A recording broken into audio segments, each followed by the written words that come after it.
Welcome back to Orange Hat Reviews, everyone. I hope you're all having a wonderful day. So, welcome back to Mystery Reviews, or Mystery Movie Review Wednesday. And I will be discussing a movie that was actually released in October of my birth year, 1985. The two hints I gave out were Priest and Wheelchair. This movie kind of got lost to time a little bit, but also has developed a cult classic status. It was a movie that a lot of people who have seen it thought meh, but many other people who have, many other people who have also seen it were like, yeah, this is a good movie. We like it. It was adapted from a Stephen King novel, or novella, rather, is the proper term for this particular case. This movie starred Gary Busey, Megan Follows, Corey Haim, Terry O'Quinn, and Everett McGill. All great casting choices, by the way. I mean, honestly, I don't really see any other people that can really do this movie any justice in as cast as the main characters that were cast.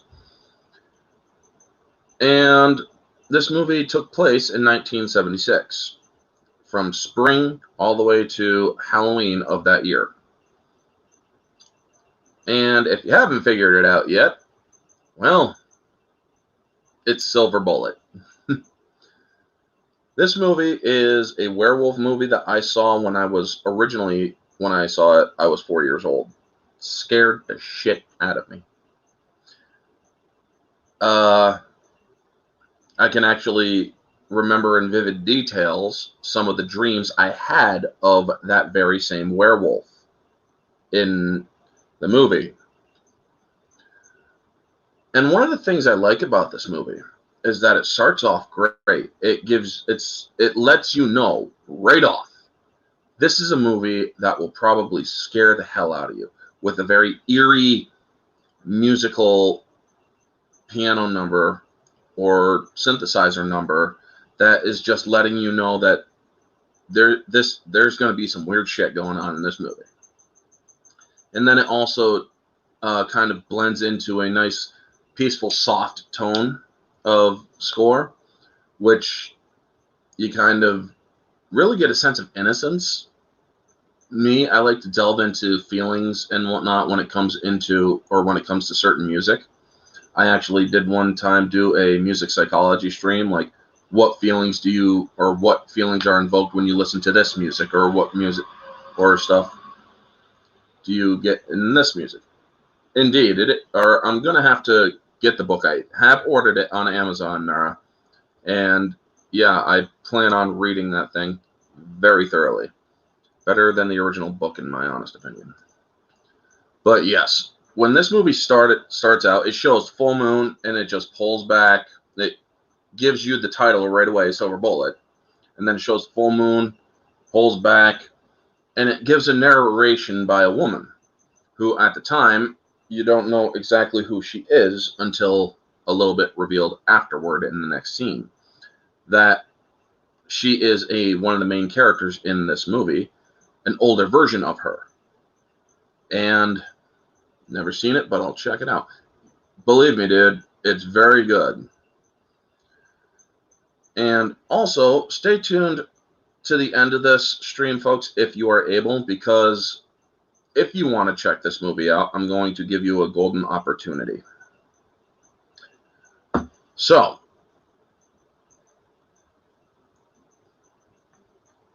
let's see here.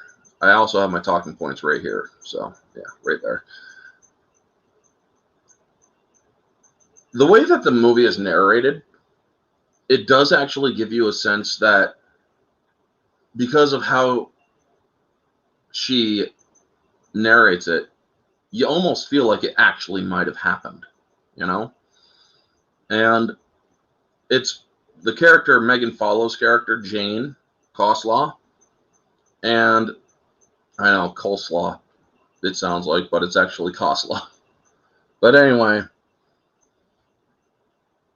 her character is 15 in the movie, and yet she sounds like an older woman in the narration. So she's telling this years later. And the first thing that they start with is showing an older or a gentleman or older guy who's basically a very heavy drinker, works on the railroad tracks. He's cleaning off the tracks, and the first kill is just brutal. It's quick, it's efficient. You actually see the werewolf's perspective in this movie, but it's not established that it is a werewolf yet. I mean, it should be if the title of the movie hasn't tipped you off already, Silver Bullet. But one of the cool things about it is that this guy is talking about Rheingold beer and singing a song and whatnot. And then he's cleaning off the tracks because sand has built up on the tracks. If you do not clean off tracks like that, well, that stuff can literally cause derailments. I mean, if a freaking coin can cause a derailment, just imagine what sand can do, you know? So he then sees a footprint in the sand, and it's a very bestial footprint. Everett McGill was very good in this. Yes, he was.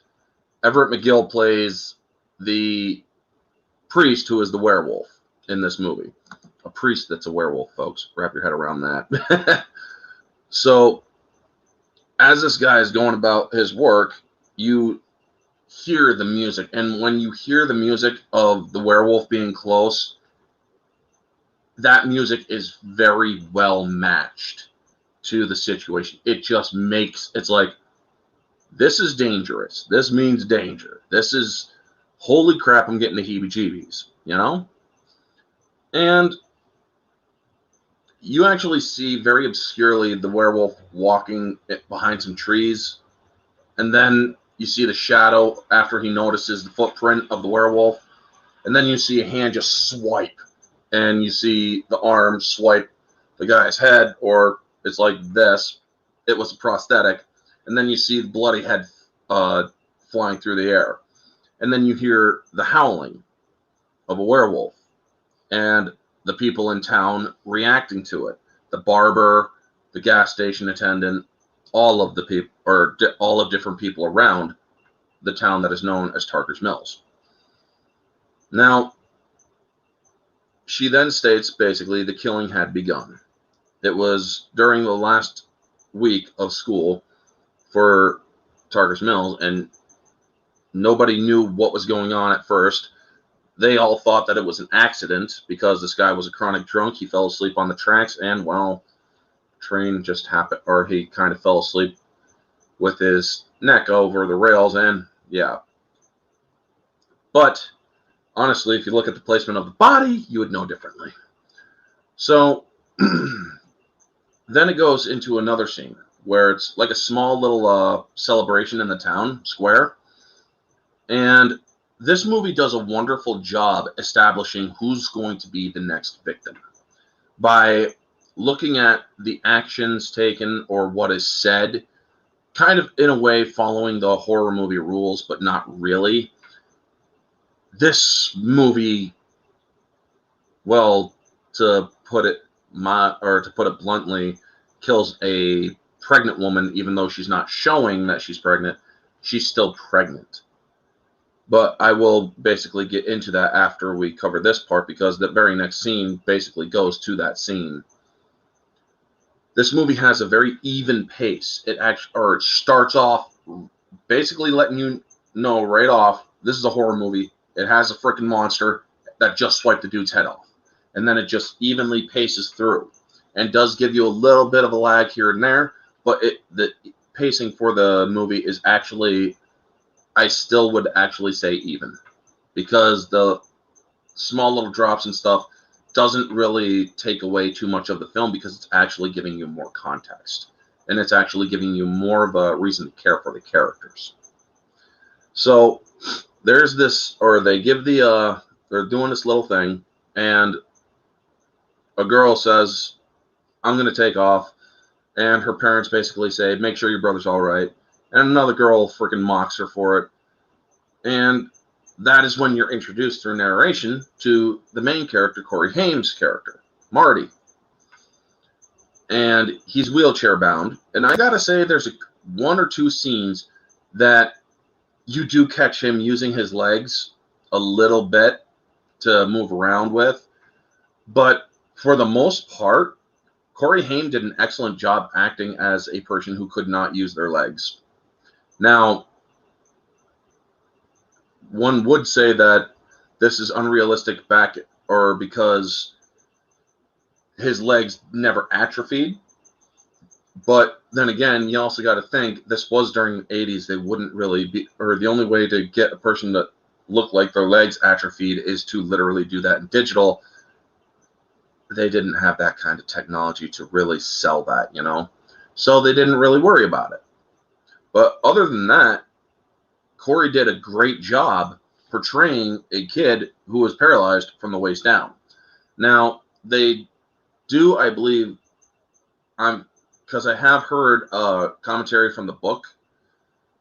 I'm not sure if I'm getting it right. I'm sure that Mara can actually correct me. But they do establish that he has been paralyzed from birth. So I'm guessing it was a delivery gone wrong when they were trying to pull the baby out. They accidentally popped the disc or ruptured a disc at the baby's waist, which paralyzed it. So the way the narration goes is that Marty was basically the cross that his older sister Jane had to bear. He was 11, she was 15. 4 years difference. But at the time when she's 15, she's in the semi-rebellious stage. She doesn't want to have to keep looking after her younger brother all the time. But she's still, the dynamic between the two, brother and sister, is still one that shows that they care for each other. So Marty is with his friend Brady, and Brady has a garter snake, and he's showing Marty, and Marty's looking at it, and he's like, "Hey, I got an idea." And so he motions over to Marty's sister, and he's like, "Oh, you wouldn't." And then he's like, "Oh, you would, but let's not go bananas or anything, okay?" So Marty has established he's not above pulling pranks. Thank you, Mara, for pointing that out. It does confirm he was paralyzed from birth. And so it doesn't, or as I said, it doesn't, or it shows that he's not above pulling pranks on his sister, as long as it's within a certain boundary. He told him, let's not go to, or bananas or anything, or go overboard. Well, Brady does go overboard. He scares her so much that she jumps out of the way, rips her pantyhose at her knee, and then Brady tosses the snake at her, and she goes into a very muddy puddle and whatnot, totally destroying her outfit. And she takes it out on Marty. And he's trying to apologize, and she just doesn't want to hear it. It really does make you think that she absolutely hates him. Because she also does hate him. She calls him a booger and whatnot. And she just hates him. And in the car ride back, the parents are going off on Jane because, well, she is the older one. And they're like, Marty has apologized to you. You always take his side because he's crippled. Well, it's not my fault. He's crippled. Well, back then, if you were making fun or saying that about a person in a wheelchair, I remember even during the 90s, this was a thing. If you made fun of a person who was in a wheelchair, you got your ass kicked, or you got a good threat of your ass getting kicked, because you got to have a little bit of tact, So calling a kid a cripple, even though technically it is true, wasn't the polite thing to do. Now, then the following night of this sequence, or actually rather during the little celebration at the town square, you see this woman as Jane is behind some weeds or some brush. She oversees a couple where this woman is telling her boyfriend or ex-boyfriend, we need I need you to help me take care of this baby. She's indicating she's pregnant. And the guy's like, it's not my baby. It may be your oven, but it ain't my bun. That was actually a well-written line because it gives you a little bit of a laugh at the asshole, but also the gravity of the situation that this woman is deathly scared of taking care of this baby by herself because she might not be able to, you know? So you see how heartbroken she is, and then that night, it's a dark and stormy night cliche. Literally, it's dark and stormy out there, thunder, lightning, rain, and all that stuff. And she pours a bottle of red pills on a plate, full glass of water, and she starts taking them as her mom downstairs is playing piano. So then you get the music of the werewolf, and you hear him breathing and start walking toward the house. And he's going up a vine banister.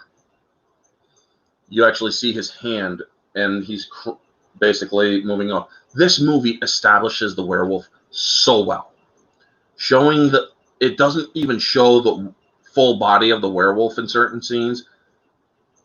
It's like only a couple of scenes you actually see it, but it's very quick. The cutting is very important in this movie, where you see it jump through the window in this particular scene, but it's really quick, and it's also obscured by the curtains or whatnot.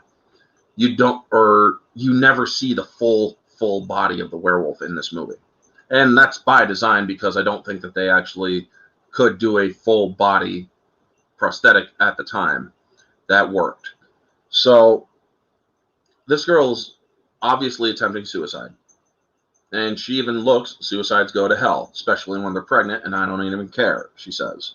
And so as she is just taking pill after pill, she then sees the shadow outside her window, and as she screams, as she looks to scream, you hear the buildup of a growl and a roar that comes right through the window. And then the mother hears the commotion and whatnot.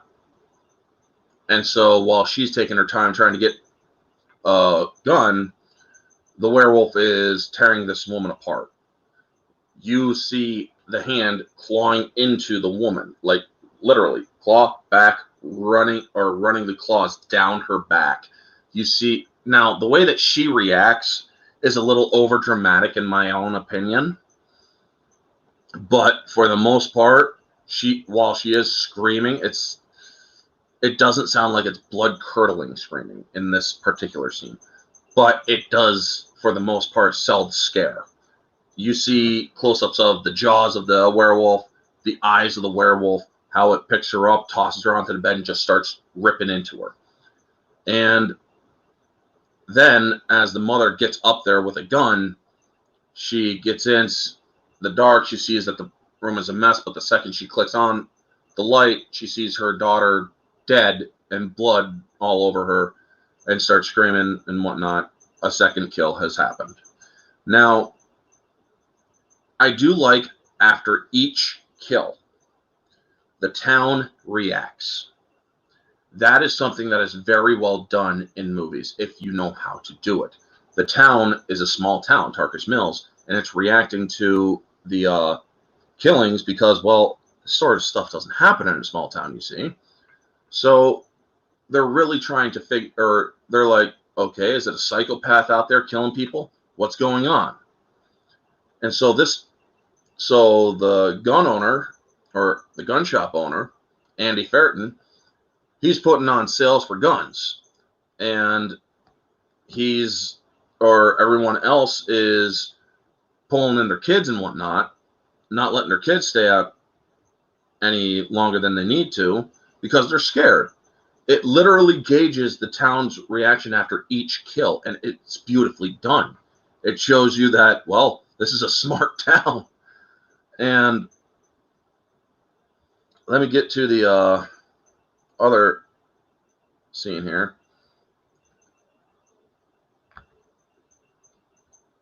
I am going to go out of order because I did forget to cover one part. After the Marty and them, before the second victim, Marty and his sister are talking about Uncle Red, Gary Busey's character. He hasn't been put in the movie yet, but they talk about him, and he's like, is Uncle Red coming over? Mom said he's getting divorced, a third divorce. Yeah, that's a great uncle for you. He's a drunk, a chronic drunk. He is not. He is so, and it's the sister and brother just arguing. And then later on that night, he goes in and he gives her money to buy a new pair of pantyhose. He basically is showing that he does care. That he did not want Brady to go overboard. And so she does accept the money. She's like, I can get a pair at the pharmacy for $149, and she gives him the rest of the money back. And she also does apologize for telling her brother about Uncle Red in such a cruel fashion.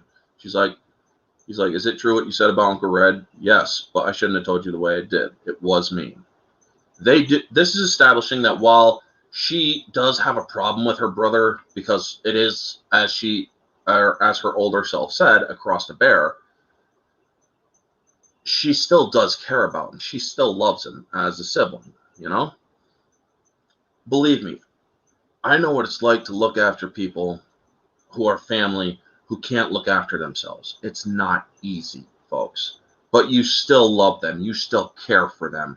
You do your damnedest. You may freaking say that you hate them. You may say a lot of horrible things about them. But at the end of the day, you still love them.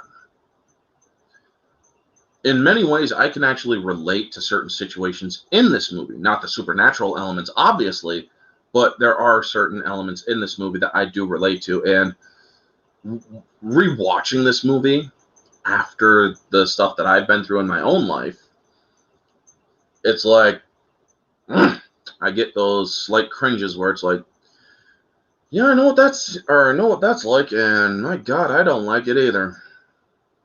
So yeah, after the scene where she's killed, or where the second woman is killed, who was pregnant, who was trying to kill herself, you see the bar scene with the gun owner, Andy Ferreton, who is complaining about the sheriff and how Sheriff Howler is so ineffective in trying to stop this guy.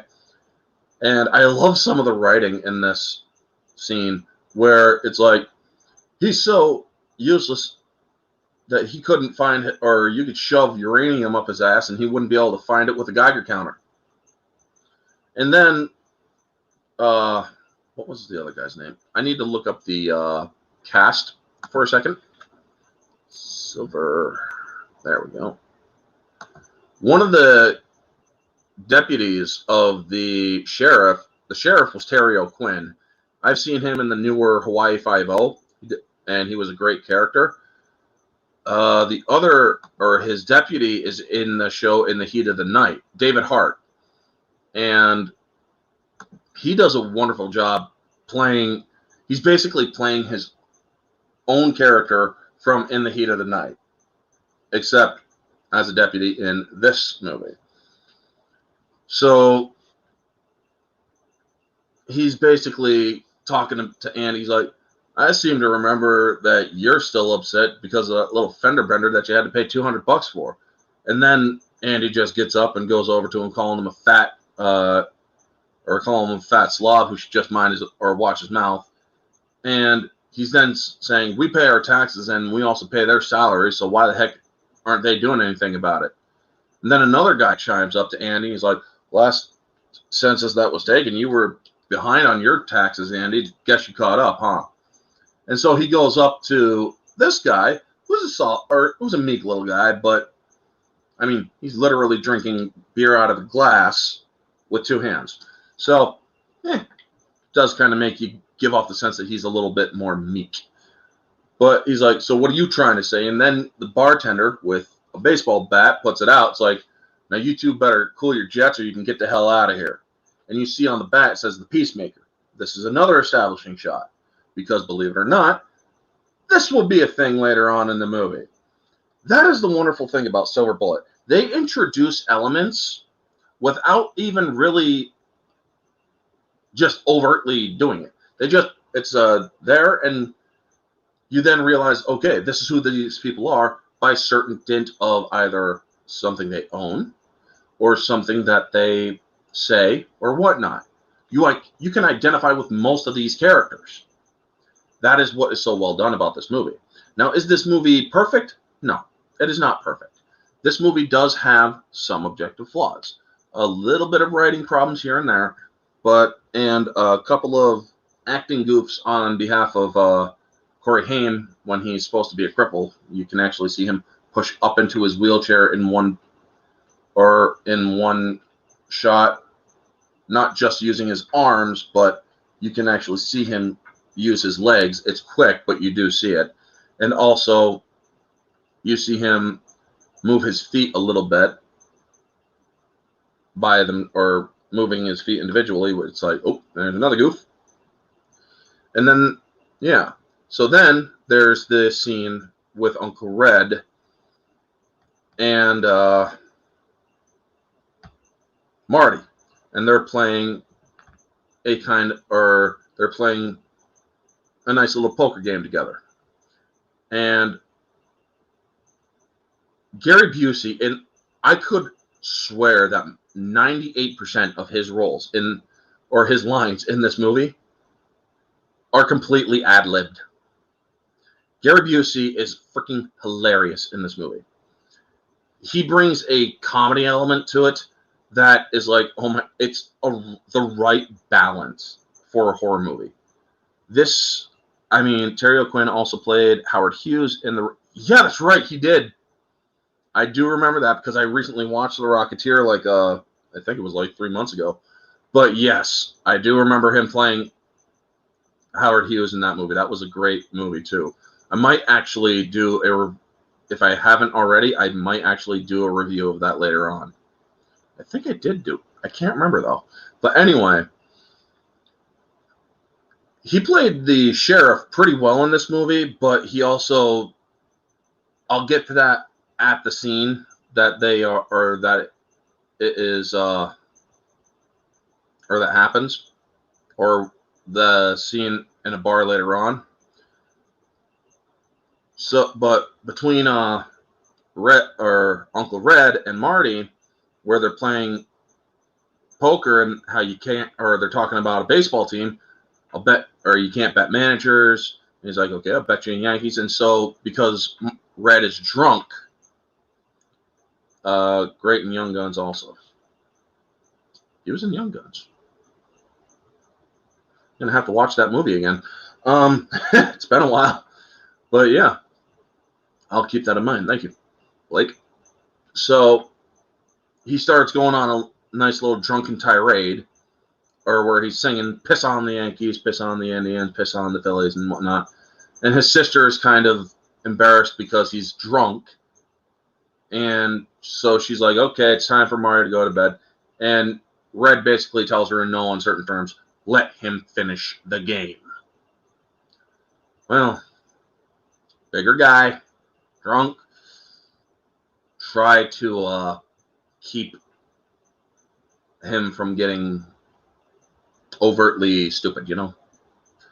And this is one of the things that I cringed at, because I have been in situations where a family member has been drunk in that manner, and they do get embarrassing. And I was a kid at the time. Actually, I was Janie's age in this movie, where I was 15, and, well, yeah, she got drunk. I've had to deal with it for a lot of years as a kid. So, in a way, I do relate to Marty in this movie, where he's only 11. So then he finishes the game, and he ends up beating his uncle. That bullshit look. So then he gives him a kiss. That's basically like a freaking punch to the face.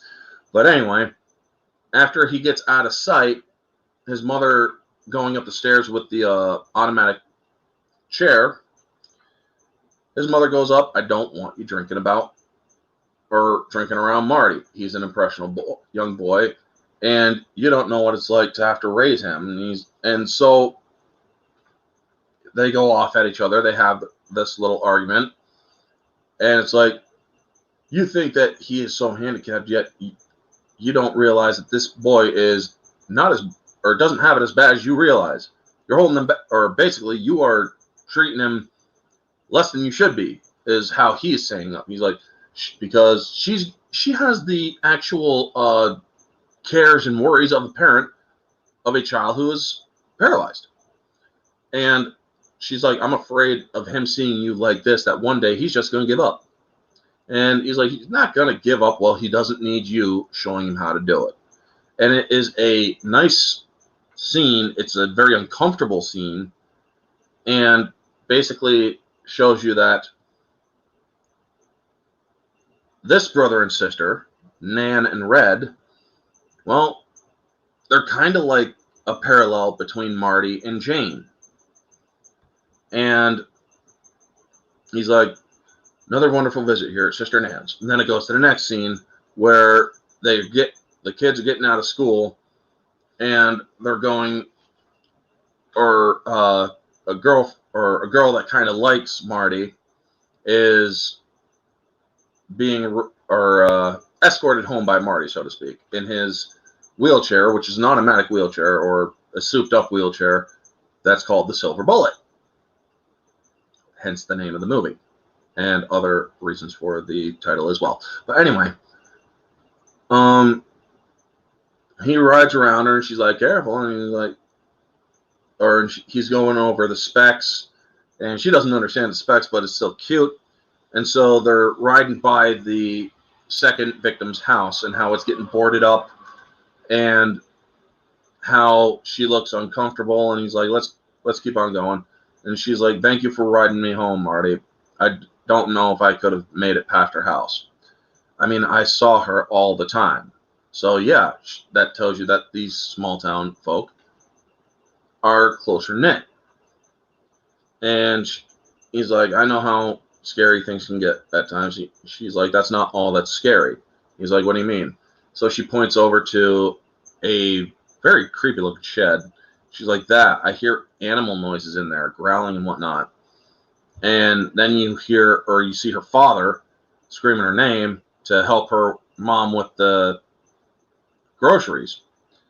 And she's like, or she ignores her father for a moment. And Marty's like, well, I would help, but I think the bullet would get stuck. And so she gives him a nice little peck on the cheek, closer to the lips, but it's like, what? Hey, whatever. And she's like, you would, wouldn't you? And he's like, yeah, no sweat. And then her father basically yells, Terry! And so she has to go. And then you see that the father is very bigoted. As the kid starts going off on his wheelchair, you hear the father, damn crippled. Or they all end up on welfare. Or you ought to shoot them all and balance the goddamn budget. I'm like, okay, something tells me this guy's going to die. So, indeed, that is the case that night. And the next scene shows Marty seeing that his engined wheelchair is getting close to empty. So he pulls to a gas station, and Mr. Cutts is there to help him with the gas. He's like, check the oil too? Yeah, sure. Wipe the windshield, check the driver's bullshit level. Now, Marty's reaction to that before he starts laughing uncomfortably, it shows you that most kids don't always get adult humor. And that is a wonderful little touch in this film. Not everybody gets humor in the best ways, but that one little area is like, okay, that's great. Or, okay, I didn't quite get that, but when he smiled, it lets me know he was just joking. And these little pieces that are put in this movie, as mundane as they may seem, are actually very well done. So, the shed kill with Tammy's dad is basically a very kind of brutal, but it doesn't show too much brutality. Now he's watching wrestling, and he's obviously already had a few beers, so you hear a little bit of rustling outside, and he's like, "Those kids," and then he goes back to the wrestling, but then you see the inside of the place is shaking and the pots are falling. So sets down the beer, grabs his gun. He's like, "I'm gonna pump you right full of rock salt," and he loads up a gun with a shotgun with some rock salt shells. Back then, those were actually used to deter people. It's also very painful. And so he's like, "Gonna bust up my pots. I'm gonna bust your ass." So he goes in there. Now there was an odd cut in this scene where he's looking at some of his pots he sees, and he's like, "Ah, shit!" And then it goes to it shows it here, like this camera is. He's like, "Ah, shit!" And then immediately cuts to a side view of him walking through slowly the rest of the shed in the house or the greenhouse and whatnot. And while it shows his feet, you then see eyes, and it gives you the immediate music of the werewolf, or a little bit of a bar of it. And so you know that the werewolf is the one that is there. And he gets scared by a spider, and then he hears a noise back of him, shoots the gun, and that's when the werewolf decides to strike. It starts shaking the place up. There is a bad cut move where you actually see the camera shake and not the place shake. I mean, it was a bad shake, and then they did a little bit of a better shot to show that the place was shaking. So it's like, okay, that is an objective flaw. But anyway, it still sells the point that there's something in there that is big enough to shake up the place. And then it comes up through the floorboards. Now you hear it breathing and stuff underneath the floorboards, but obviously it's breathing quietly enough that the guy doesn't hear, So this also shows that the werewolf is smart. It waited for him to shoot his only round, because this was a single shot that you gotta unload, reload, pop in, shoot. So yeah, it comes up, pulls him down into the wooden areas, and you see him going forward, and then you see the wood just go right into him, and the blood starts spattering and whatnot. So then it goes like this, and then he goes backward and down into the woods, and then you hear the werewolf basically start ripping into him. Second murder, town is even more spooked. That is when the guy Andy Ferriton puts the gun sales.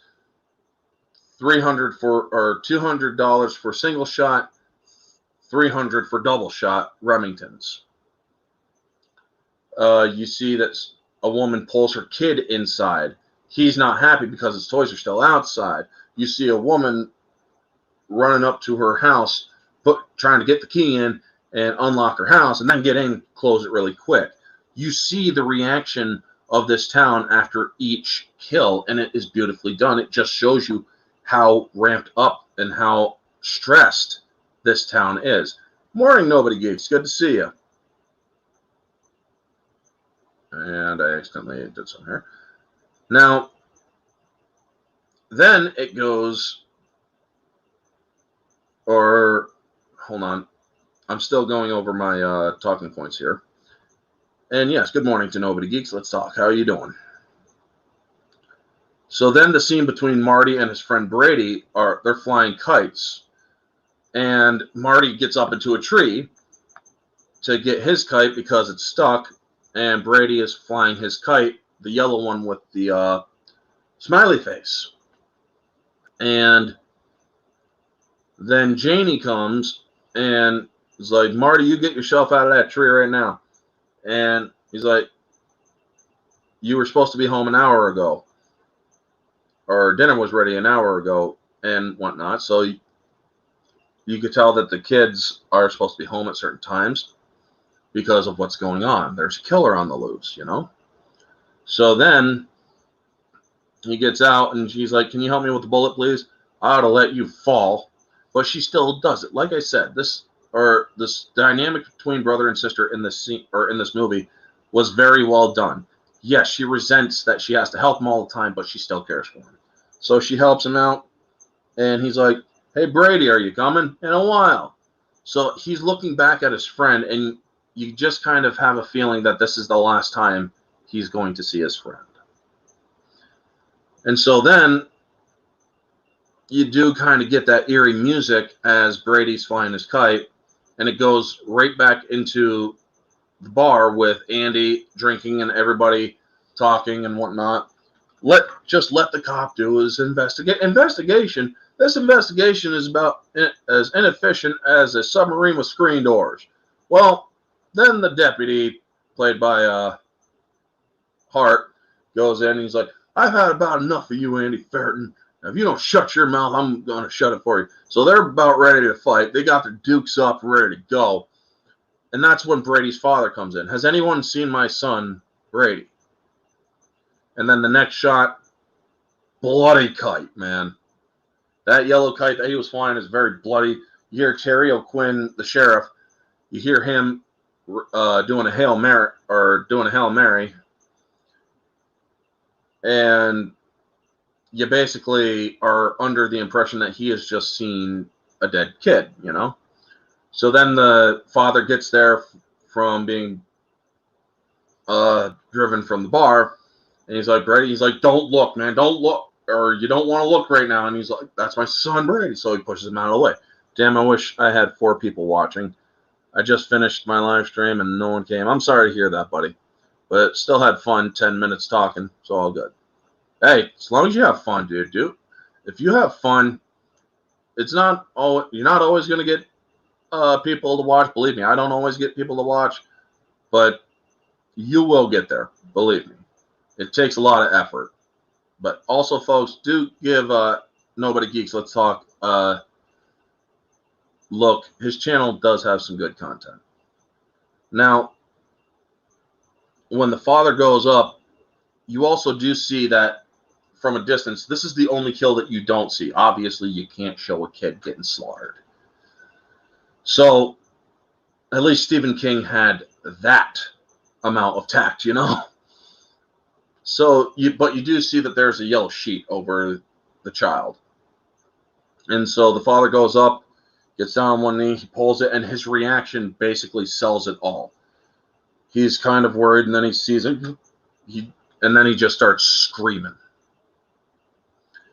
And I'm like, oof. So then it goes to the funeral of Brady, and you hear the priest giving some little bit of comfort, saying how the face of the beast eventually becomes known, and the time of the beast eventually passes. And you kind of get a feeling that maybe this priest might know a little bit more than everyone else. This is Stephen King tact. Read too many books for me to think he has tact. Books are often different than the movies. So, yeah. I mean, I'm pretty sure that the novella for Silver Bullet does probably go into grisly detail. I'm pretty sure Mara could actually confirm whether or not, because she has read it and I haven't yet. But they do not show it in the movie, and that is what I was referring to. Now, after the funeral, Red wants to take Marty home. And so Marty floats the idea to his uncle about, what if it's not a man? What if it's a monster? You know, like a werewolf or something. That, it's like, what puts him on that? You know? What puts him in that mindset? Well, most of the attacks have happened under a full moon. Also, now that I'm thinking about this, because I actually have in my notes here, I wonder how he comes to that conclusion before he witnesses the werewolf later on. Well, think about it. The moon was full during the first 2 attacks. And then his friend Brady dies a short while later under another full moon. So it's like, okay, well, Red tries to tell him, you've got to get this idea out of your head. Psychos are always more active when the moon is full. And this guy's a psycho. So yeah, the next scene is everybody at the bar going over a map, and it's like, okay, you all know where you guys are going to be out there. You're going to go to the Stormcutters. You guys are going to be West Creek and whatnot. If this guy comes out for a stroll tonight, we're going to get him. And then the deputies come in. I want all you all to go home. I don't recall deputizing a single one of you. And he's like, that's right, Joe. Andy Ferreton, the gun owner, is like, the only deputy you got behind, or right now, is that shitbag behind, or that fat shitbag behind you, and you're not riding the bullet. Good book, good movie, in my opinion. It's actually Silver Bullet. And the novella version of it is Cycle of the Werewolf. But yes, or if you're talking about another one, I'll look into that one as well. Now, then this is the scene that is known as private justice. Now, here's the thing, folks. I heard one person say this. I don't know if I necessarily agree with it, but they're like, they probably wouldn't air this movie with this particular line because, well, over the last couple of years, we've had some stupid people doing some stupid stuff. Jussie Smollett.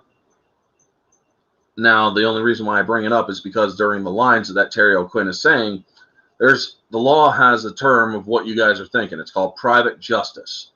Now, private justice is a step and a half away from lynch mobs and hang ropes. Now, I don't know what you guys have in mind, but I am the law here in Tarker's Mill. And I want all of you to go home. No, OHR, you're right. I got the title myself. Sorry. It's okay, man. It happens. And so then Joe, or Andy, says, now don't let this guy scare you. He hasn't been able to do squat since these killings have happened. So maybe, why the hell should we listen to him? Now the bar owner's like, shut up, Andy. No, and he's like, no, you don't tell me to shut up. And then you hear, yes, shut up, Andy. And then you see it's Brady's father again. I just got back from my boy's funeral. And I'm pretty sure everybody else there did too. But anyway, this is when you see a failure of the law.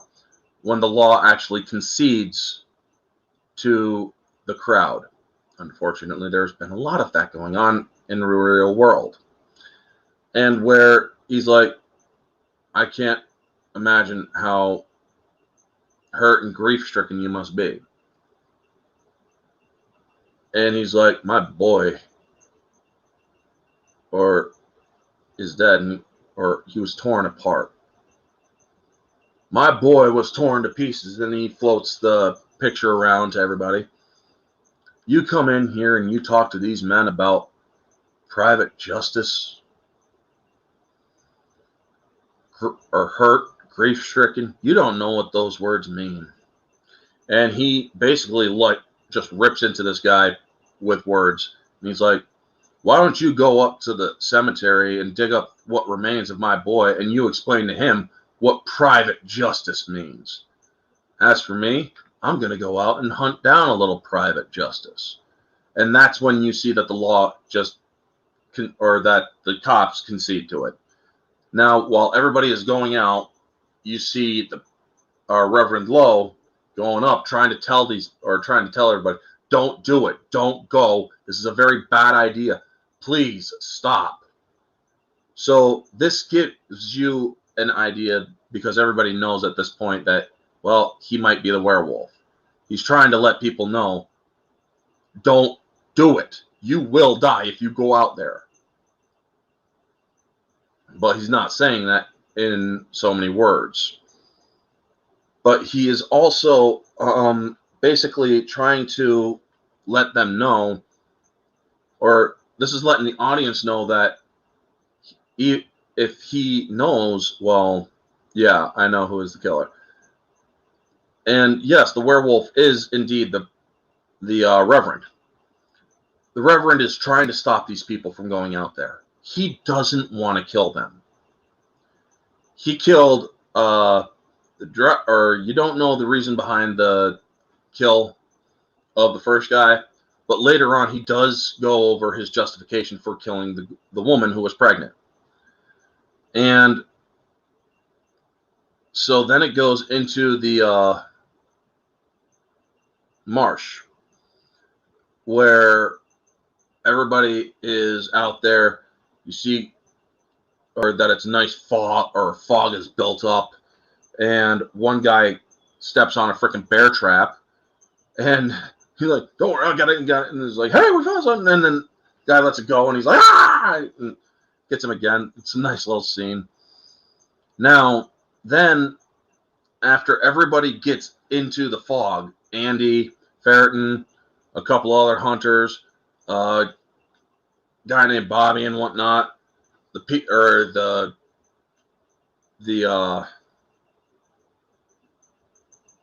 guy with the baseball bat, the Peacemaker, you then hear the werewolf start to snarl, growl, and whatnot.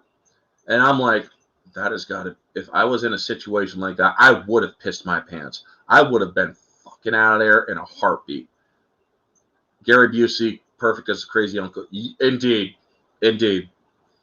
But that scene where you hear everybody reacting to what they're hearing is so beautiful, because their reactions are basically saying, we had no idea what we were getting into.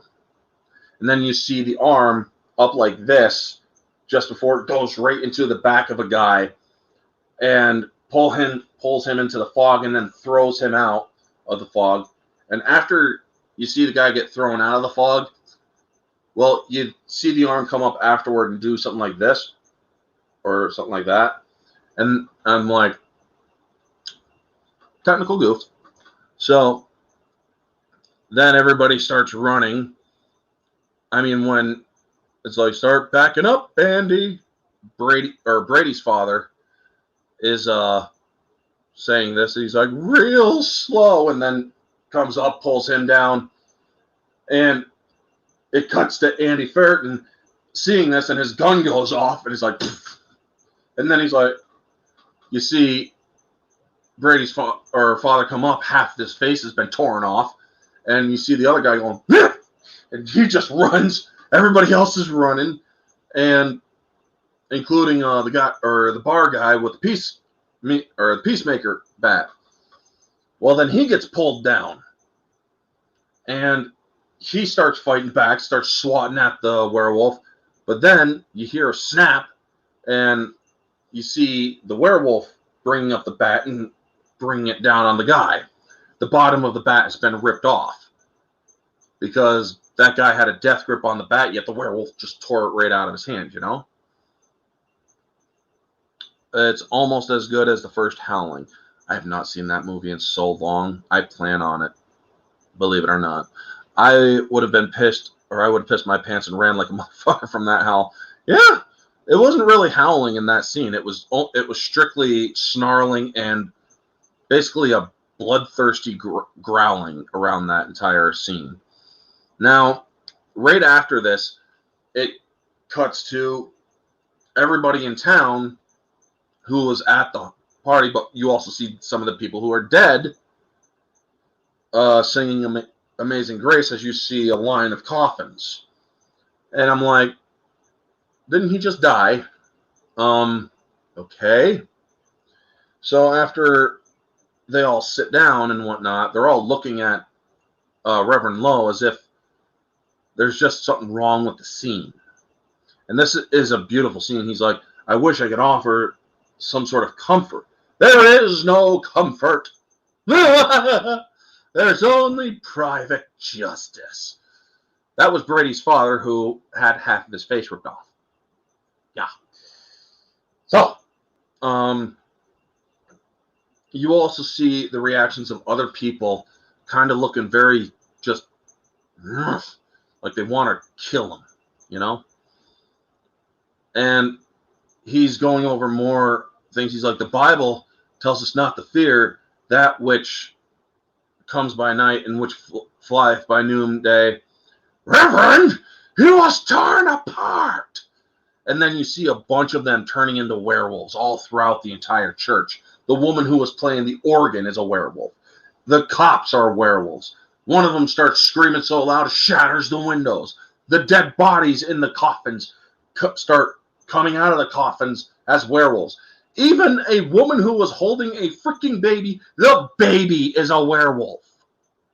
Folks, that was nuts.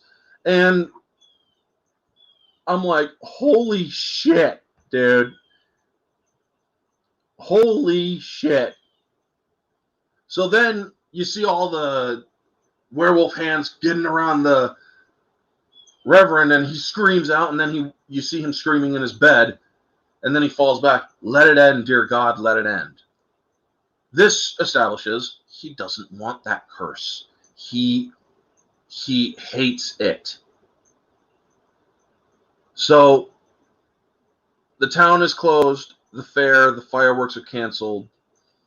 So his sister does take a small little dig at him. Oh, look out, world. Marty the Great didn't get what he wanted. And it's just a nice little back and forth between kids. And the parents are basically saying, you got to learn when to step off, you know? You got to learn when to shut your mouth. And she's like, I don't understand why everybody has to fall to pieces every time Marty doesn't get what he wants. And it's like, this was just nuts. I need to do a review for Gerald's Game, the S.K. movie. Stephen King movie. I thought they would never have had the balls to do, and they did it great, in my opinion. I guess I could try looking for that too. But, yeah. So then they get back to the house, and you hear Marty, or you see that they're having just a nice little cookout thing. And Red is working on something in the garage, and Marty's helping him. And this is it's a beautiful, nice scene where he's like, "Don't touch your jack." And Marty's complaining. It's like, it's bad enough that they canceled the fireworks. He killed Brady. And he's like, "Where's everybody?" "Oh, they're out back. Jane has a nice little shirt that she shows off her tits." It's like nobody's ever seen a pair of tits before. And I'm like, wow, okay, the kid's got some cojones on him with the language. Yeah. So then Gary comes up. He's like, look, the guy, let's see if I can run this down. The guy killed your best friend, right? Yes. Drove your best girl out of town, because what isn't really established is that after the father of that girl, Tammy, was killed, well, the mother and her beat feet out of town. A lot of people left town. That was established after they were driving home from the fireworks being canceled. The town looks barren because of how many people have been killed by this thing. And that is just, this movie is only like 95 minutes. And it tells a brilliant story in 95 minutes. And so he's like, well, I have something in here that might just cheer you up. And then he's like, oh, it's time. Yeah, it's time. You ready? Yeah. So then Red goes by to see what everybody else is doing. And he pulls up but before he does that, he pulls up the garage and he's like, ta-da! This is the coolest freaking wheelchair motorbike I have ever fucking seen, man. I'm like, it's literally a motorcycle that has been converted into a wheelchair for a person who's wheelchair bound, but it has a motorcycle front added to it.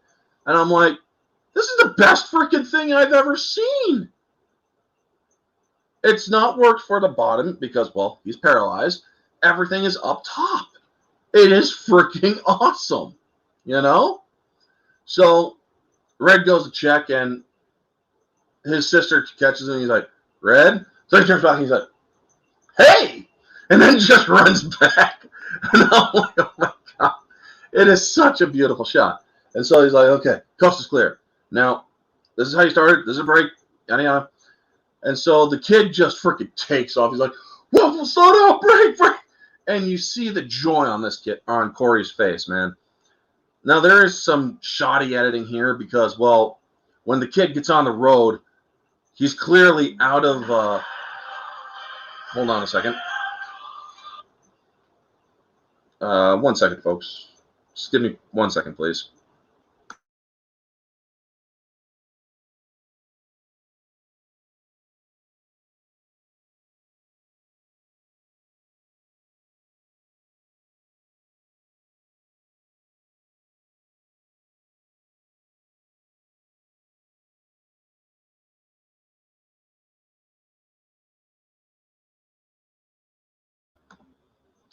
So, yeah, sorry about that. It was a family text thingy. So then, there's some pretty shoddy, oh God, more trucks. I don't know if you can hear that, but it's pretty loud. Hopefully the noise cancellation here works. But anyway, this is where there's some shoddy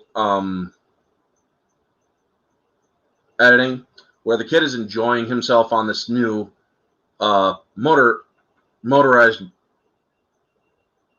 wheelchair motorcycle. Shall we just call it that? It's a wheelchair motorcycle, essentially, folks. And it is the coolest thing I've ever seen. I have seen all these futuristic things in other movies, but I gotta say, the Silver Bullet wheelchair, the hyped up advanced one, is the coolest freaking thing I've ever seen. I'm sorry, that's just fact. This is an obscure cult classic movie that has the coolest freaking vehicle I've ever seen for a kid. It goes up to like 45 miles per hour, he's whipping by passing vehicles and whatnot. And it's just, this kid he's like, that was wicked. But you also see Gary Busey's reaction. So he's like, right now, oh my God, this kid is dead meat. He's dead meat. So he comes back and his uncle is on the ground. He's like, oh my God, just nervous. Let me take a drink for a second, folks.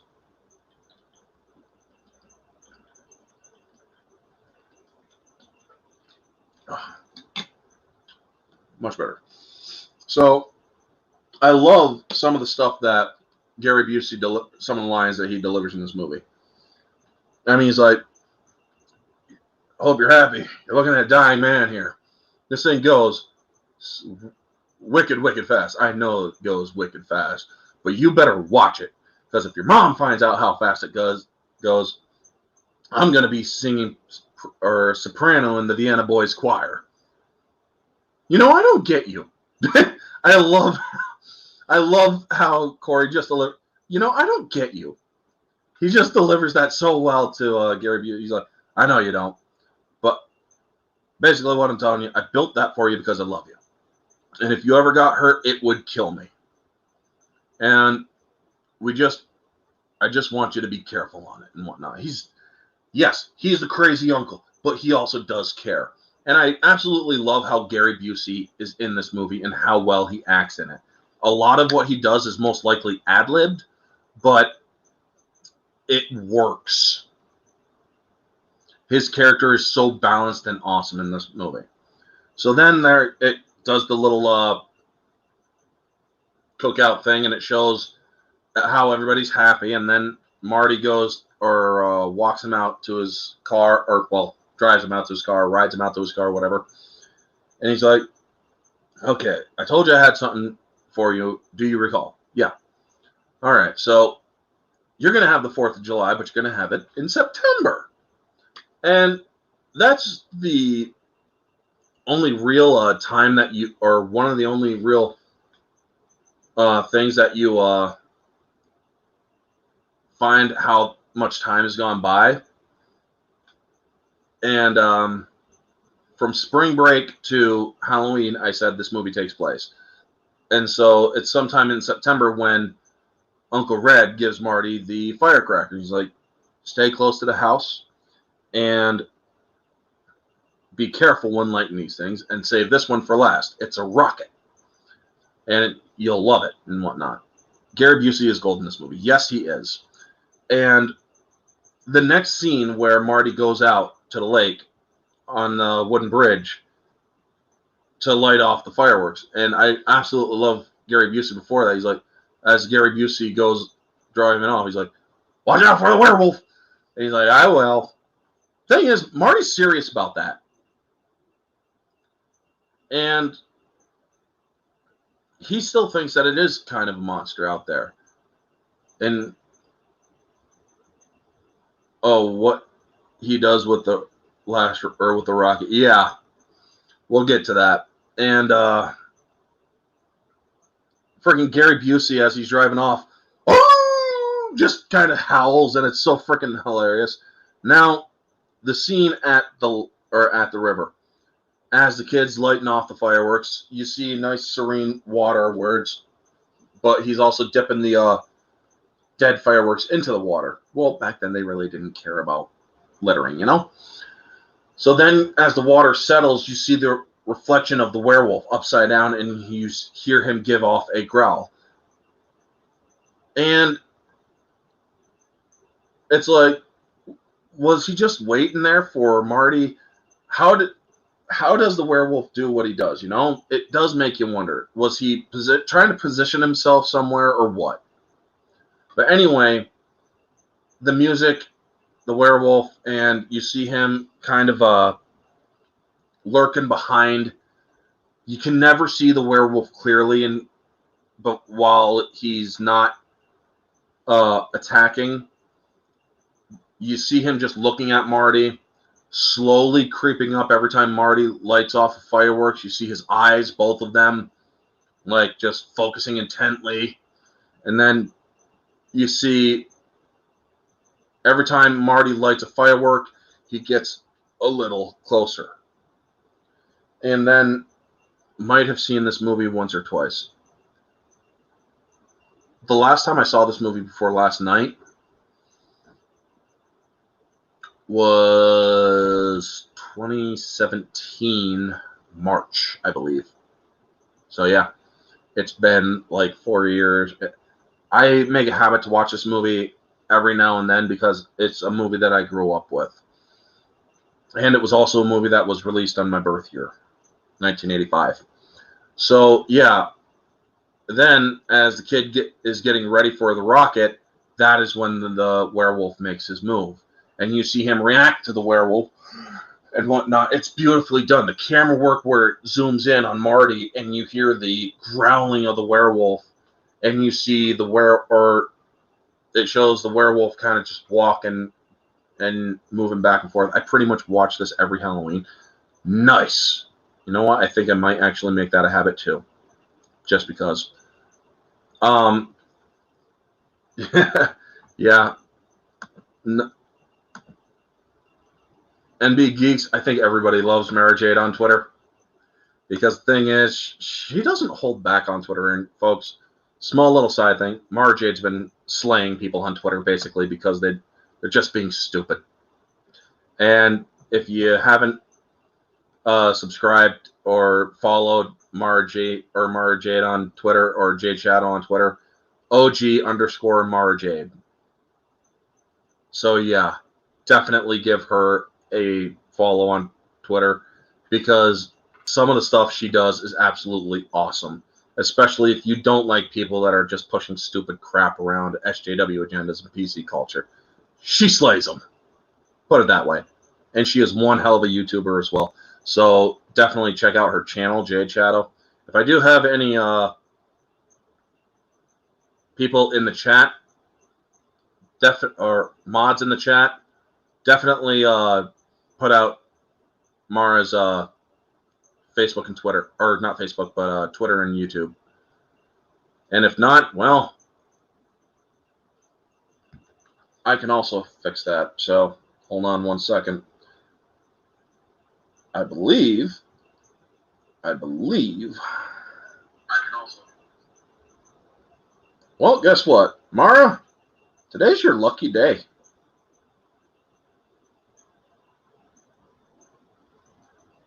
Mara, plug your shit. You're now a moderator.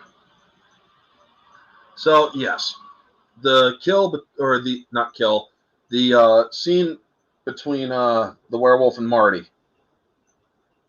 There we go. Is actually just a very well shot thing. And I slay people on Twitter. She makes me look like an amateur compared to what she posts. Believe me, I hold back on Twitter because, well, I got my first one nuked. If I did go on, or if I did unleash on Twitter, let's just say I would be permanently kicked off, and I would just have to keep creating more and more stuff. But yes. So the suspense of how the werewolf is getting up to Marty, it's going slow. Now, if this was a norm or any modern horror movie, that werewolf would have been on that kid in a heartbeat. It would have just ran up, jumped, and boom, dead. But that's not this story. This story actually did it nicely back then, where it had it going up. You see its hands like this, kind of stretch out its fingers, getting ready to grab him. And he's trying to light the rocket and whatnot. And then he gets the rocket, he holds it out, and he's screaming. And that's when you see the jaws of the werewolf go forward, and then you see the rocket shoot across the screen. I think that was the only digital shot in this movie, because it actually does kind of almost look digital. But I am on my 6th account. I had to take a few steps back on how I post. Thing is, dude, I had over 1,000 followers on my last account. I don't have that. I don't get a lot of followers on my account because, well, I'm awkward. It's just the way I am. But yeah, anyway, it goes right into the werewolf's eye. And that is when you can clearly see the werewolf and the head of the werewolf as this thing is just burning in its eye and it's freaking out and whatnot. Well, Marty turns around and drives off. I mean, you see the werewolf going like, shaking its head, and then it just rips out the damn thing. And I'm like, holy shit, that would have had to hurt. Now, it's its left eye, that's right. It's like, and it's like, oh, I'm gonna fucking go here. And you can feel the fury off of the monster, you know. Now Marty just climbs right back up into his window, and he is up into the corner of his wall, scared out of his freaking mind, because basically, Hornhat Reviews, no, you're an awesome geek. The young people just do not get us. Thank you, geeks. Thank you. And you see the terror on this kid's face. Folks, that's acting. That is quality acting. You see how scared this kid looks. And then he calls his Uncle Red. His Uncle Red is like just totally freaking zonked out. He's like, oh, Uncle Red, it's me. It's not a werewolf. It's not a werewolf. Marty, there's no such thing as werewolves, man. It's not a werewolf. It's just like it's Adam. Shut up with the rabbit. He's like, there's no. So have some pity on your poor uncle, would you? And so he hangs up, and the woman that he's with next, or the fourth girlfriend that he's with now, is like, oh my God, who was that? Obscene phone call. So the next scene where Jane talks to Marty. I've been in the 300 to 400 range for 2 years. You're doing fine in the follower. Thank you, Riot. This is really an underrated movie. It is so underrated. It's a cult classic that is so underappreciated. So the scene between Marty and Jane, it's a narrated scene. Hey, Kamen Rider, how's it going? Just doing a review of Silver Bullet. Now, the scene between Jane and her brother, Marty, where she goes out, she's like, Marty, you've been out here for a little while. He's like, where's Mom? Out shopping. Jane, I need to tell you something. Uncle Red won't believe me, and if you don't help me, you do get the feeling that this kid he's selling the acting very well in the scene. She's like, what is it? And then it goes to the narration. What he told me is completely unbelievable, but somehow I believed him. So when I went out, what movie is being reviewed today? Good morning, Orange Hat. Silver Bullet. It's an 85 movie about a werewolf who's also a priest and a kid in a wheelchair, played by the late Corey Haim. So she's out collecting bottles and cans for what's known as the MedQ drive. And the narration is basically saying, I went out collecting bottles and cans, but I was also doing an investigation, basically. I was looking for a man or woman with just one eye. Now, yes, Corey Haim was a very good actor. Shame what happened to him. Honestly, if I remember correctly, which I'm probably not, I think it was a drug overdose. Or it was an accident he was in. I can't remember what happened, which does suck, because he was a very good actor. I mean, him and the other Corey, that they were in Lost Boys together. Never heard of this one. It's a very good movie, right, Kitty? I highly recommend it. But if again, stay to the end, folks, because I'm gonna give one of you a very good opportunity to watch not just this movie, but any other movie that you also want to watch in my Vudu account. Corey Feldman, yeah, he's the other Corey. A lot of people actually screw them up back like 10 years ago. A lot of people actually screwed them up because of I believe that's when Corey Haim died. I think it's been 10 years. Alexa, when did Corey Haim die? Apparently she doesn't want to answer. Never mind. Okay, she should have. But anyway, Old Jane was narrating the scene very well, selling the seriousness of the scene. And I love how the first person she goes to, she knocks on the door, and they're looking with their right eye out the window. So then it opens up. You see that this person has two eyes. The other person has two eyes. For most of the reveals scenes of the people or close-ups, they show that the right eye first and then the left eye to show that they have two eyes. And she goes to the barber, pulls open a guy who had a warm cloth over his face for a close shave. And she goes to the bar and whatnot. And then and then it goes to her turning her bottles in for Reverend Lowe. And this is the basic confirmation that this guy is a werewolf. Basically, everybody's basically suspected up to this point. I mean, especially after the nightmare scene that he's had. Because even then, that's not a confirmation if you think about it. Because, I mean, the only way that it sort of is that everybody looked like a werewolf in that nightmare. It was a specific werewolf kind of dream. But he could have simply just been dreaming of everybody being murdered and him being the only one, you know? Let it end, dear God, let it end. But she's basically expressing how upset she is, believing. I always mix up Woody Harrelson and Jason Statham. Those two should actually play in a movie together as brothers. That would be freaking hilarious. Riot. That would be freaking hilarious. I mean, I'm dead serious. If those two played in a movie together, Woody Harrelson and Jason Statham, my head would explode.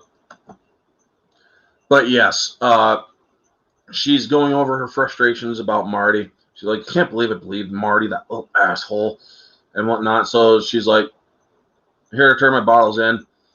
And he's like, how are you? I'm okay, I guess. It's just that my brother makes me so mad. Yeah, well, Brothers can do that. Or little brothers can do that. And you see that he has a white eye patch covering his left eye. Basic confirmation that this dude is the werewolf.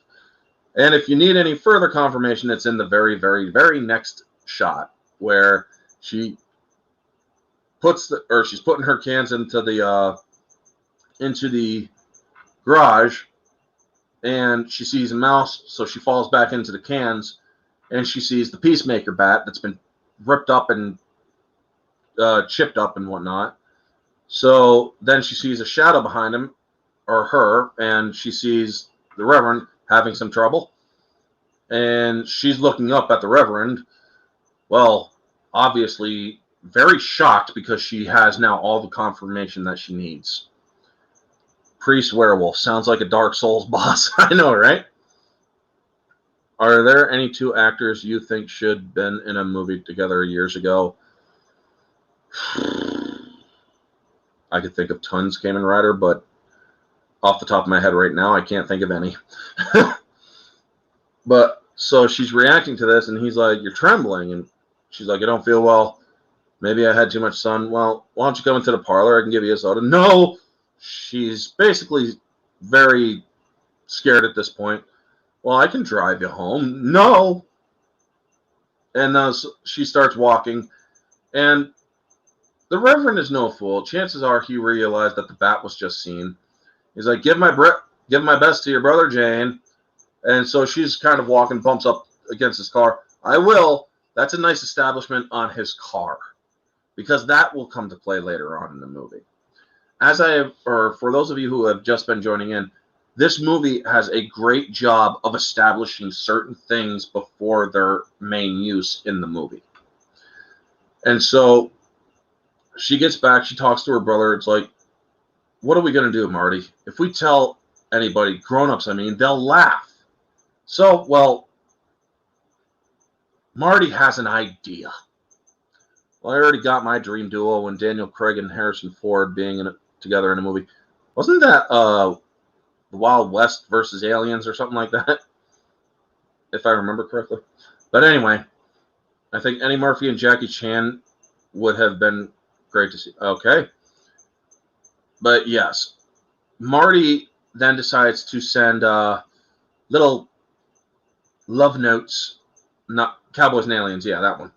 But not really love notes. They're basically death threats to the local minister. And they're cutout notes, the ones that you would cut out of a magazine, put the letters in order of what you want them to say, and glue them in there and send it off. And the first one he sends is, I know who you are, I know what you are, why don't you kill yourself? You can then see that the priest is less than amused. He's reading it, he's folding it down and crushes it, looks off, and you hear the narration of older Jane, where she's saying, I sent 2 more letters after that, and then we told Uncle Red what we were up to. His reaction was less than serene. Folks, this comes to my favorite line in the movie. Actually, a few of my favorite lines in this movie, because this is one of my favorite scenes in this movie. Oh yeah, those kind of threatening notes. How colorful. I know, right? And I just love it. Holy jumped up bald-headed Jesus Palomino. Gary Busey is so freaking great in this scene. And so she's like, Uncle Red, from him, I would expect this. Sometimes I believe your common sense got paralyzed along with your legs. But you, Janie, you're Miss Polly Practical. It came for me. I shot it in the eye. Now he's wearing an eye patch. I wish I had a tape recorder so you could hear what you sound like. And the way that they go over it, it's like, oh my, you don't understand. What I understand is that my niece and my nephew have been sending little love notes to the local minister that he should gargle with broken glass or eat a rat poison omelet. I just love the lines. He delivers this so freaking great. You would swear it's ad-libbed. And so Marty brings up the bat. It's like, what about the baseball bat that chainsaw. What about it? You know who used to have a bat like that? Mr. Knopfler. And she's like, it looked like Bigfoot had used it for a toothpick. And so then he's like, you guys are just, or this is nuts. You guys don't realize this is nuts. And she's like, what, you don't believe me? I'll show it to you. I'm not afraid. I'll go and show it to you. No. I'm a little too old to be playing Hardy Boys meets Reverend Werewolf. I just love that. And so then the next scene is like, do you see your suspect, Marty? Yes. You're telling me a guy or a man took an eye to a rocket 2 nights ago, and he's outside painting a thermometer. He'd either be in the hospital or he'd be dead. He's like, I didn't shoot him when he was a man. I shot him when he was a werewolf? Oh my God. Janie, you do not believe in this crap, do you? She's like, I don't know what I believe, but I do know that what I saw was a baseball bat and not a broomstick. And there was something else that I found weird that night. The smell of the garage. It smelled like an animal's den. And I believe in Marty. You used to believe in him too, Uncle Red. And so him being reminded of this is a nice little touch because it's like, oh, Jesus. So at this point, you think that there's nothing else of it. But then there's the confrontation scene of the Reverend and Marty, where the Reverend literally tries to kill Marty by running him off the road, smashing into his motorcycle wheelchair. As I said, before Riot and Kamen Rider came in, this movie has the coolest vehicle I have ever seen for a wheelchair, because it is a customized wheelchair that is like a motorcycle for people who are wheelchair bound. You use your hands basically to run the entire thing, and it is the coolest thing ever. I have seen futuristic vehicles in other movies and whatnot, but this freaking thing takes the cake.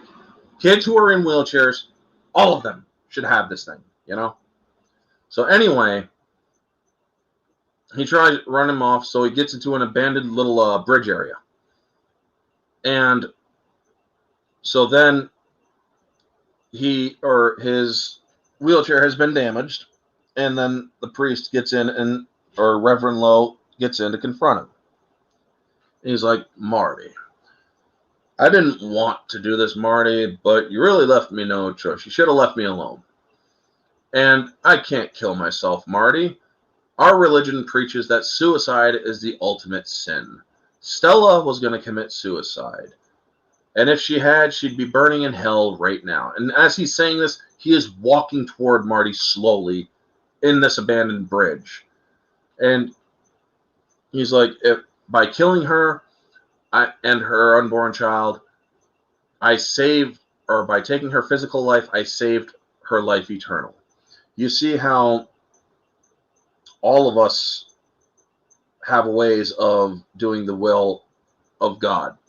And then he's like, you see, you meddling little shit. That, the way he says that, you meddling little shit. Quite literally, that is how he sounded. He's like, you're going to have an accident, Marty. You're going to fall in the river. And then this guy comes out, Mr. Sitterman, and Marty starts screaming for him, and that scares off the Reverend. And so, yeah, there was a very close call with Marty, but he survived again. Hold on 1 second, folks. There's something down here that I have to take care of. There we go. Anyway, so then they're back with Uncle Red, and he's like, and it's a nice little scene because he's inspecting, because he made this vehicle for Marty. He's like, well, it makes it a whole lot easier to swallow without the teeth and foaming jaws. And they're like, oh my God, really? Well, did you talk to the sheriff? Yes. After Marty's thrilling tale of wonder. But he says he'll look into it and whatnot. And then he goes over and he looks down at the dent in Marty's vehicle and his wheelchair, and he's like, Jane, what color is Lowe's car? Blue. Then she looks down and sees it. This blue. She points at the paint scrape off from the impact. And so, yeah, this is a case where, okay, a priest just tried to run a cripple off the road. Now it is time to go to the police. 1 second.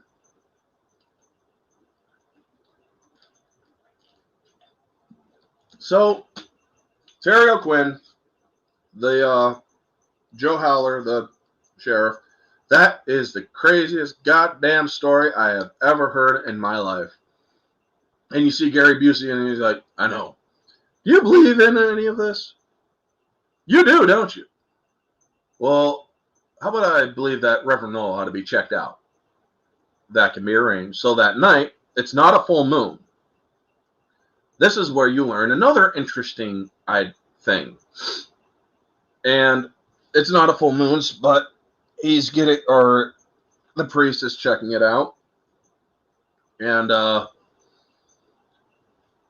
he goes up to the Reverend's home. I believe they call it a rectory. But anyway, so there's no answer there. So he goes into the garage. And he sees the car, and he actually sees the impact point on the car. He gets down there. He sees the paint from Marty's wheelchair. And as he looks away from it, you hear that small little musical cue. Basically, a kind of realization cue, if you will. And then he stands up, looks further, and that's when Reverend Lowe shows up in the shed. Can I help you, Joe? Pulls the gun. I think you better come along with me, Reverend. So he's walking up closer to him, and then he yells out, but it's not my fault. Now, as he says this, if you look closely at Reverend Lowe's face, you see his two lower incisors he has fake teeth in to make his lower incisors look bigger. And he smacks the gun out of the sheriff's hand with the peacemaker bat.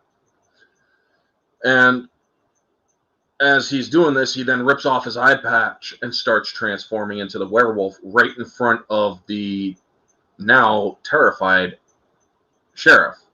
And as he's changing, he smacks him in the head. And the blood effects that they do of this movie is very well done, even for an 80s movie, mid-80s movie.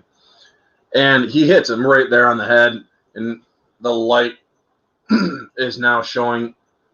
It shows a full face extension of the werewolf, the claws growing out of his hand. Now that's something right there. Exactly.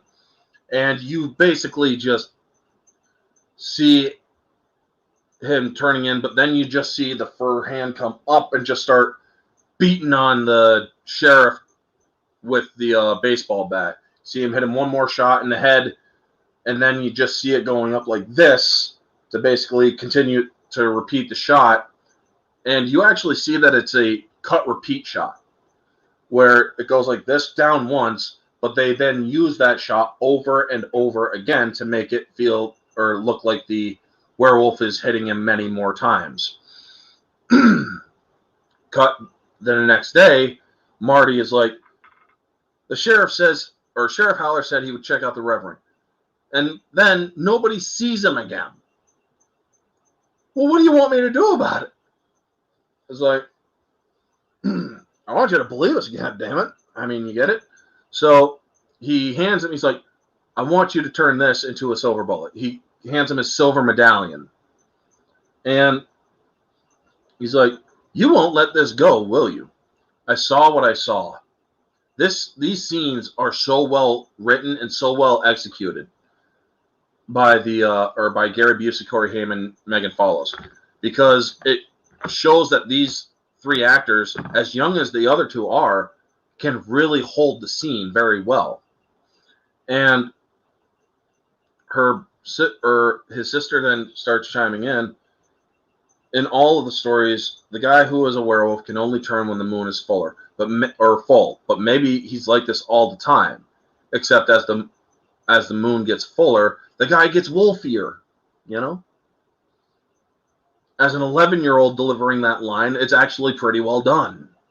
Except that Corey Haim was most likely 14 or something in the movie, or in real life. So she takes off her silver crucifix and hands it, and is like, use mine too. And he's looking at him, you both gone out of your minds. So then he goes to a gunsmith, and he's like, tells them to stay in the car. And this scene narrated after you hear the intent.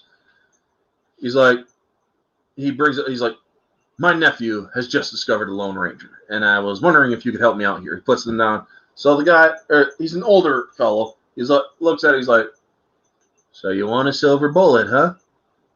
Huh? So then you see the process of the bullet being made.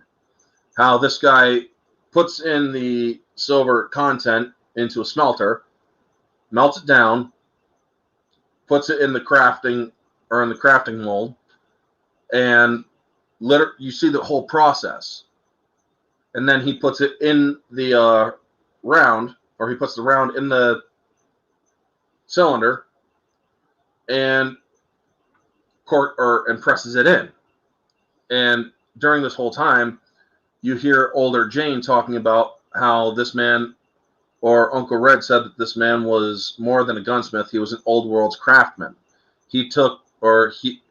In no time at all, he confirmed the silver content of my medallion or my crucifix and Marty's medallion, melted them down and forged them into a silver bullet. He was a wizard with weapons. And in all of the mythologies that Marty and I had read, while there were some differences, they all agreed on one. It took silver to kill a werewolf, and we were taking no chances. That is the narration of that scene.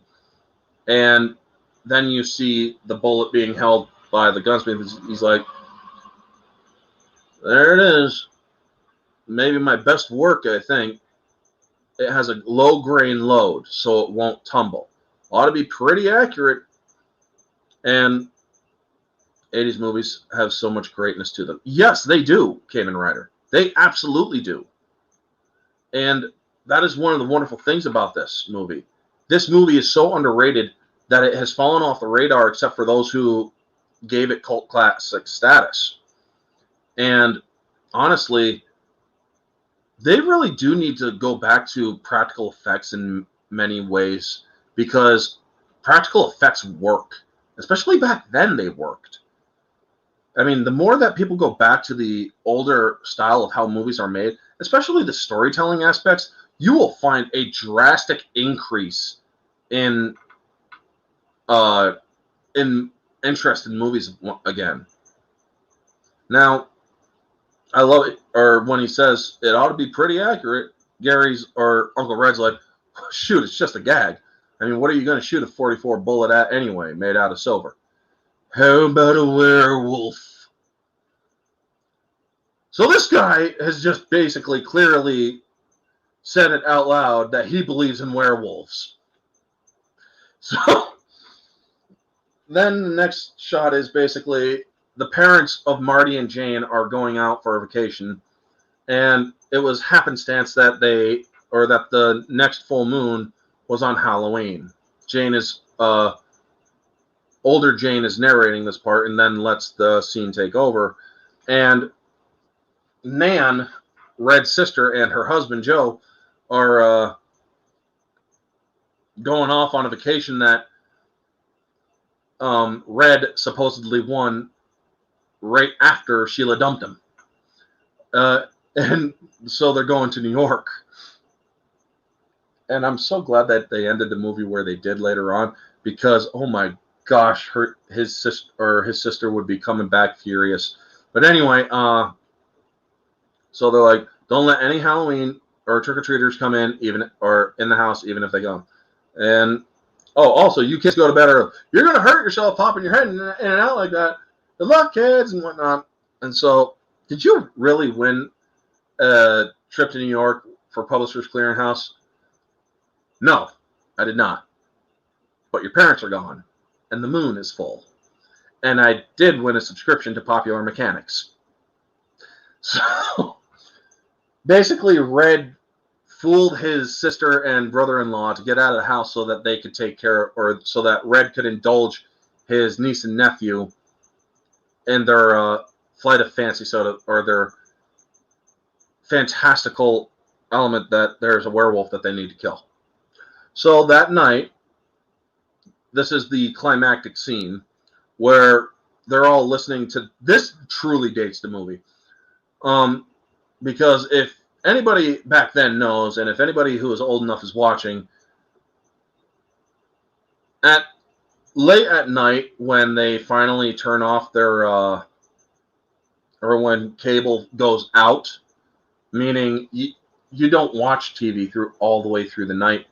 Back in the 70s, they actually do a final farewell to the cable, and then they shut it off so people can go to bed. And they play the Star Spangled Banner, and then it just goes, and then cut signal.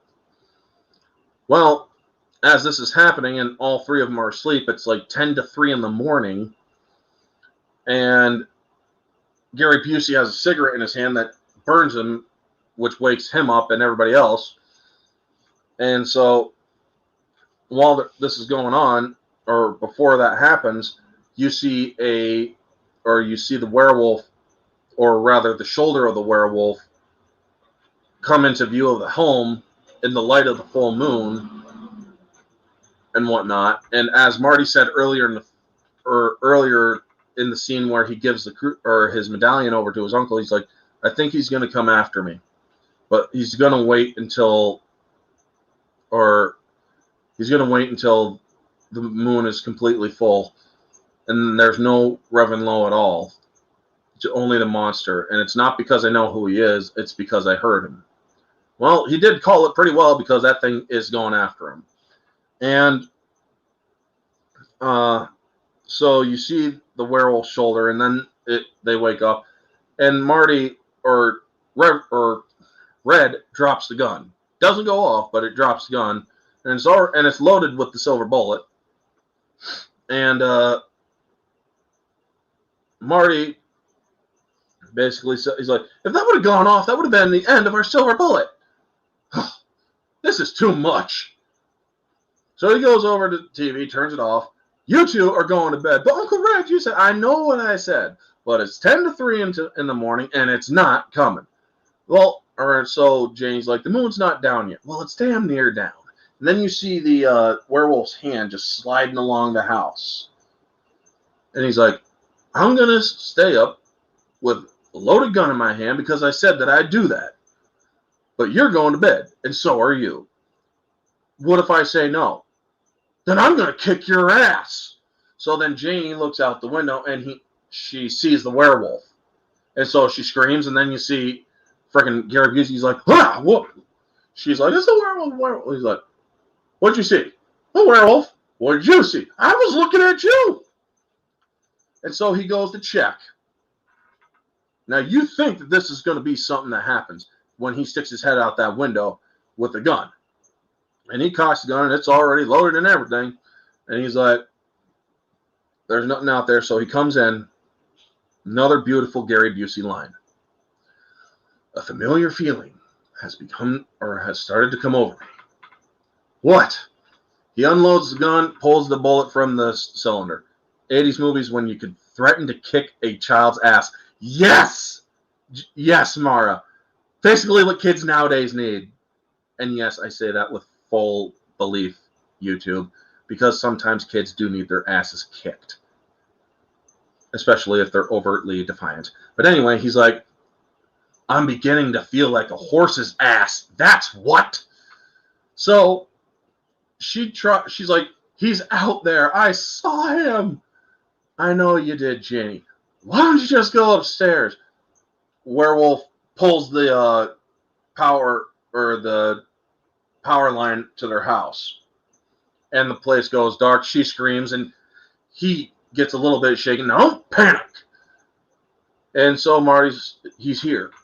Marty, it could just be just a fuse. So he's slightly calming down, and then they hear a noise over to the side. Shit! And you hear the buildup of the music, bump, bump, bump, bump. And then it shoots, or there's a shot of directly behind Red, where I am. The wall just caves down. You see the werewolf come in. It's the full-on attack. In the corner, Jen has nothing on us. Jen, who got her asses whipped like this. Yes, basically. And so the werewolf comes in, and freaking Gary Busey, man. That's basic. I'm like, okay. And then he's like, you know what? Wait 1 second, folks. I can actually pretty much reenact this. Give me 1 minute. I'm going to be right back. So don't go anywhere.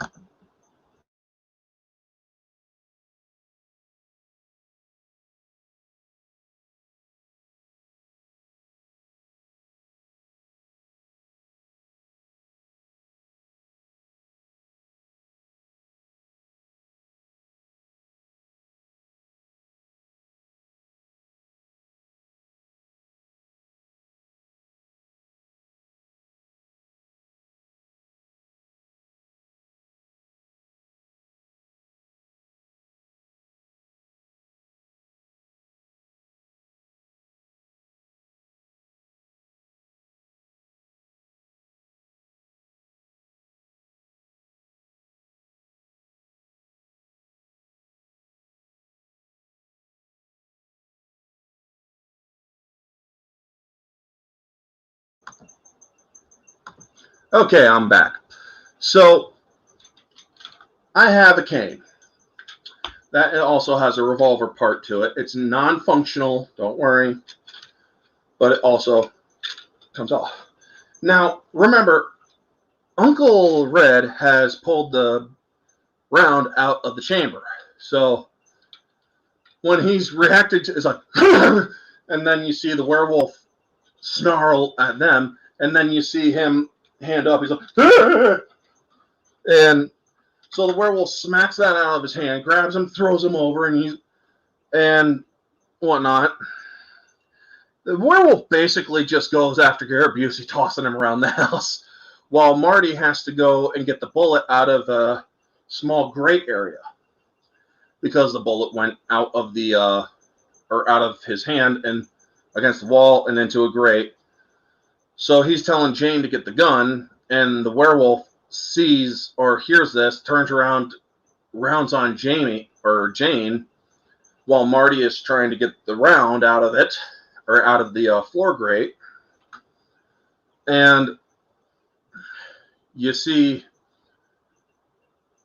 this whole thing going on where it picks up Jane because she's about to go for the gun, and literally picks her up by her head, lifts her up, and I'm like, phew, that's gotta hurt, because I've been picked up like that when I was younger, and it does really hurt to have your entire body just, your head being lifted and your body just dangling, having gravity do that. That hurts.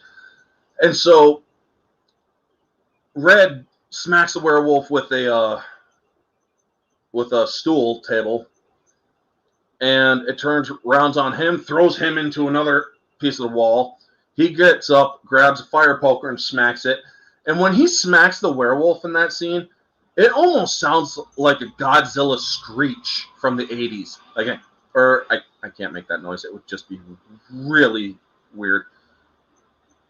I think Gary Busey was on some good drugs for that movie. Honestly, I don't think he was on drugs at all in that movie. He was actually, I think, starting to get clean, and it came up right before Ben throwing up against a wall by my dad. Yeah, not a fun feeling. I have a cousin who was put through a wall by his dad because he told his dad to fuck off. So yeah, my family, we scrapped a lot with our parents and whatnot, and I've actually fought against my dad, or sparred against my dad in martial arts. I'll tell you guys about that after the thing, or after the scene here. But yeah, basically, he then grabs Gary Busey, bends the bar, and throws him to the side. Now, by this time, Marty has the bullet, Janie has the gun, and you see the werewolf focusing in on them, and you're not seeing the full body of the werewolf. Now, she does yell, "Leave him alone," and it reacts to her, and then it starts to go towards them, and that's when Marty shoots him in the other eye with the silver bullet. And then it falls into a corner and slumps dead, and you see immediately this thing start to revert back to its human form. I'm gonna get it in there. And so the effects of it reverting back to human form, where its muzzle just starts closing in, and the pointy ear start to go back to normal, the hair starting to recede, the main body going from furry to pretty much naked Everett McGinn and whatnot, is very well done back then, because you couldn't just show hair just receding into a body like that. So it's all shot in reverse. I told my dad if he did not put me down, I would knee him. One of the few times I would have had a scrap with my dad. Yeah. And so the scene where the werewolf does revert, and you see, or everybody's like, or you see Jane kind of repulsed by it because it's like reviling, or one of those words where you're basically disgusted with what you're seeing. And you see Uncle Red get up from being knocked out, like, and then he's like, "Holy jumped up Jesus Palomino." And you see that it is indeed Reverend Lowe. And everybody's finally takes a small beat. Well, what do they do in horror movies? They love those jump scares. It's like this. And then just slumps back down dead while everybody screams their head off. And then Marty's like, "Don't worry, it's dead." And they're all like, "You okay? You okay?" And "Are you okay?" And he's like, "All except for my legs." "Why?" "I don't think I could walk." You know, a little crippled joke there, or a little handicap joke. And so she gets a nice little laugh, and he's like, "I love you, Janie." And she's like, "I love you too."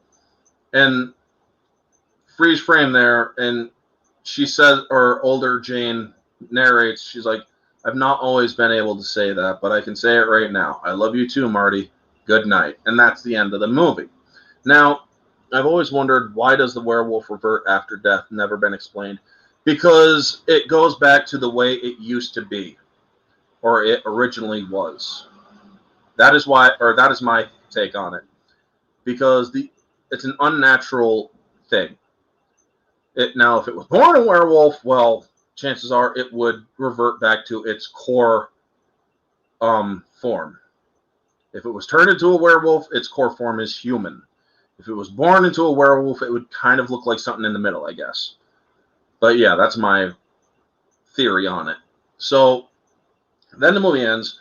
Now, the creature effects of this movie is actually very freaking well done. The prosthetics work for the scene in the church, the nightmare scene, was very well done. All the people, all the hands and whatnot. This movie has an objective score of around an 8. It is so well done, but there are a couple of problems. There are some technical goofs. There are some acting things that could have been done a little bit better. However, the movie is solid story, great character building, great. Yes, this is back before CGI. It's very much all around very good. So actually, I'm going to bump the objective score up to an 8.5. This movie is that well done for a 95-minute movie. The pacing is very even for the most part. It doesn't, or it has a small lag. That's about it. But for the most part, every part of this movie had a purpose of establishing one thing or another, and it did it very well. The acting could have been a little good or better in some areas, could have been toned down in a different area, but for the most part, it was pretty solid. The score, when the werewolf was around and the music was up, you felt, or if you were a kid and never seen this movie, you would feel afraid from the music. You'd know that there's something scary about to happen, but you wouldn't be able to see what, The practical effects of people getting attacked by this thing, very well done. And yes, this is one of the best Stephen King adaptations. And absolutely, I agree. Subjectively, I love this movie. It is a 10 out of 10. Moviegoer, 10 out of 10. You go into this movie, as you start watching it, you enjoy some of it. You could pick up on some cues here and there. It's just a great movie that you can go in, have a few laughs, have a few screams, and it keeps you on that ride. Now, about when I was sparring with my dad, I did take martial arts, and before one karate class, my dad and I had a little sparring session where we were fighting, and I actually did a jump kick. He stepped to the side, so I threw my foot over to him and hit him in the head right there. So it's like he grabs my leg and just slams me down onto the ground. I'm like, oh, crap. He's like, you all right? I'm like, yeah, are you all right? He's like, my head hurts a little, but yeah. So, yeah, that's the whole thing about me fighting with my dad. So, anyway, folks, that is going to be the review. It's 2 hours long. It's a good movie. So, yes, thank you all. NB Geeks, Riot Kitty, Jade Shadow, Kamen Rider 64. Who else was in here? Blake, St. Clair. Thank you guys all for tuning in. Now, this is for anybody who wants to watch this movie or any other movie that I have on my digital library for Vudu. If you want, I can send you my login info for Vudu. However, you are not going to use any purchase privileges on that. So if you want, message me on Twitter, and I will send you the login info so that you may watch Silver Bullet if you want to watch it for free. So yes, if you want to do that, let me know. This is only for the people who have shown up in the live during the time that this video was live. So yes, folks, that's going to be the review. Let me know if you guys want to see it. For those who catch this on the replay, you all know the drill. Like, comment, subscribe, share, all that jazz. Let me know your thoughts down in the comment section below. What did you think of this movie? Did you like it? Did you not? Let me know. Anyway, this has been Orange Hat Reviews. Stay humble, folks.